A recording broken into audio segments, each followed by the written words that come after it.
Hare Krishna dear devotees, welcome to our channel. আজকে আমরা আগামী বৈশাখ মাসের শুক্লপক্ষের মোহিনী একাদশী ব্রত নিয়ে আলোচনা করব। শুরু করা যাক।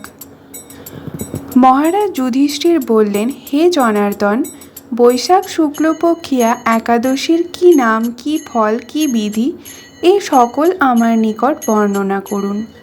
উত্তরে ভগবান শ্রীকৃষ্ণ বললেন, হে ধর্মপুত্র, আপনি আমাকে যে প্রশ্ন করেছেন, পূর্বে শ্রী রামচন্দ্র বশিষ্ঠের কাছে এই একই প্রশ্ন করেছিলেন। তিনি জিজ্ঞাসা করেছিলেন, হে মুনিবর, আমি জনকনন্দিনী সীতার বিরহজনিত কারণে বহু দুঃখ পাচ্ছি, তাই একটি উত্তম ব্রতের কথা আমাকে বলুন, যার দ্বারা সর্বপাপ ক্ষয় ও সর্বদুঃখ বিনষ্ট হয়।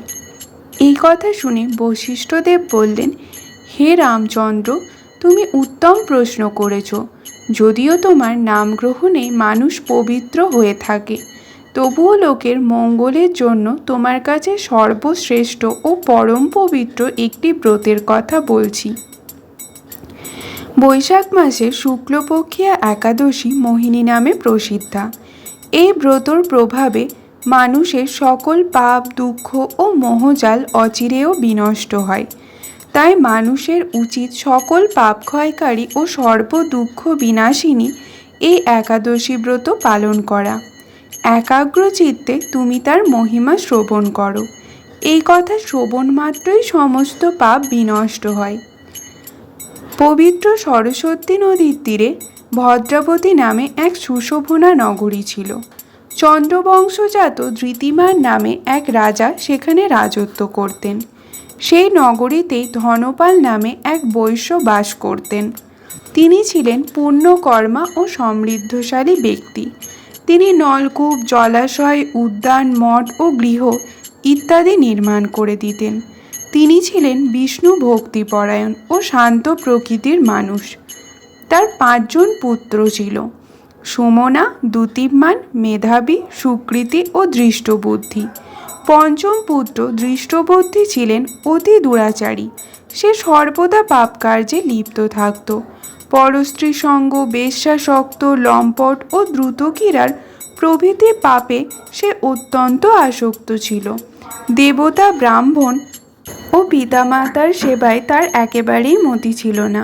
সে অন্যায় কার্যে রত, দুষ্ট স্বভাব ও পিতৃধন ক্ষয়কারক ছিল। সে সবসময় অভক্ষ ভক্ষণ করত ও সুরাপানে মত্ত থাকত। পিতা ধনপাল একদিন পথ চলছিলেন।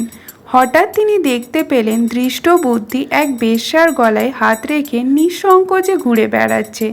তার নির্লজ্জ পুত্রকে এভাবে চৌরাস্তায় ভ্রমণ করতে দেখে তিনি অত্যন্ত মর্মাহত হলেন।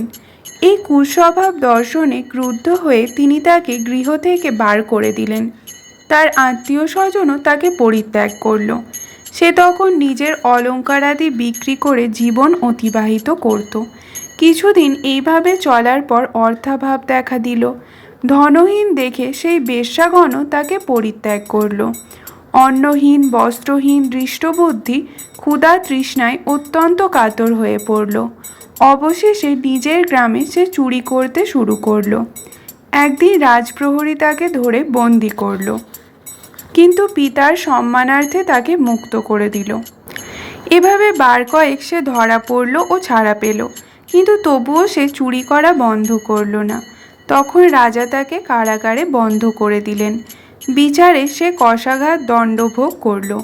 কারাভোগের পর অন্যান্য উপায়ে দৃষ্টবুদ্ধি বনে প্রবেশ করল। সেখানে সে পশু পাখি বধ করে তাদের মাংস ভক্ষণ করে অতি দুঃখে পাপময় জীবনযাপন করতে লাগলো। দুষ্কর্মের ফলে কেউ কখনো সুখী হতে পারে না। তাই সেই দৃষ্টবুদ্ধি দিবারাত্রি দুঃখ শোকে জর্জরিত হলো। এভাবে অনেক দিন অতিবাহিত হলো। কোনো পুণ্য ফলে সহসা একদিন সে কৌণ্ডিন্য ঋষির আশ্রমে উপস্থিত হলো। বৈশাখ মাসে ঋষিবর গঙ্গা স্নান করে আশ্রমের দিকে প্রত্যাবর্তন করছিলেন। শোকাকুল দৃষ্টবুদ্ধি তার সম্মুখে উপস্থিত হলো। ঘটনাক্রমে ঋষির বস্ত্র হতে এক বিন্দু জল তার গায়ে পড়ল। সেই জলস্পর্শে তার সমস্ত পাপ দূর হলো। হঠাৎ তার শুভ বুদ্ধির উদয় হলো। ঋষির সামনে সে কৃতাঞ্জলি পুটে প্রার্থনা করতে লাগলো, হে ঋষি শ্রেষ্ঠ, যে পূর্ণ প্রভাবে আমি এই ভীষণ দুঃখ যন্ত্রণা থেকে মুক্ত লাভ করতে পারি তা কৃপা করে আমাকে বলুন। ঋষিবর বললেন, বৈশাখ মাসে শুক্লপক্ষে মোহিনী নামে যে প্রসিদ্ধ একাদশী আছে তুমি সেই ব্রত পালন করো। এই ব্রতের ফলে মানুষ বহু জন্মার্জিত পর্বত পরিমাণ পাপরাশিও ক্ষয় করতে পারে। মহামুনি বশিষ্ঠ বললেন, কৌণ্ডিন্য ঋষির উপদেশ শ্রবণ করে প্রসন্ন চিত্তে দৃষ্টবুদ্ধি সেই ব্রত পালন করল। হে মহারাজ রামচন্দ্র, এই ব্রত পালনে সে নিষ্পাপ হলো, দিব্য দেহ লাভ করল, অবশেষে গরুড়ে আহরণ করে সকল প্রকার উপদ্রবহীন বৈকুণ্ঠ ধামে গমন করল। হে রাজন, ত্রিলোকে মোহিনী ব্রত থেকে আর শ্রেষ্ঠ ব্রত নেই। যজ্ঞ, তীর্থস্থান, দান ইত্যাদি কোনো পুণ্যকর্মই এই ব্রতের সমান হয় না। এই ব্রতের কথা শ্রবণ কীর্তনে সহস্র গোদানের ফল লাভ হয়। এই বলে তিনি সমাপ্ত করলেন। হরে কৃষ্ণা। আমাদের চ্যানেলটি ভালো লাগলে সাবস্ক্রাইব করবেন ও ভিডিওটি লাইক করবেন। আর ভগবান সম্পর্কিত আরও লীলা শ্রবণ করতে হলে আমাদের চ্যানেলের ভিডিও দেখতে পারেন। হরে কৃষ্ণা। রাধে রাধে।